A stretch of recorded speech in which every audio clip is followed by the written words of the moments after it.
il corpo fresco, morbido, nel tubino dorato, chiamava le mie labbra e il mulinar di spada.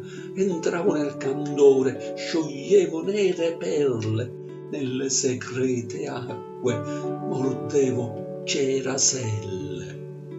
Ora, violato il petto dal perfido stiletto, la bocca ancora brama, mi supplizia la lama, vuole lasciarmi senza quella goduria immensa.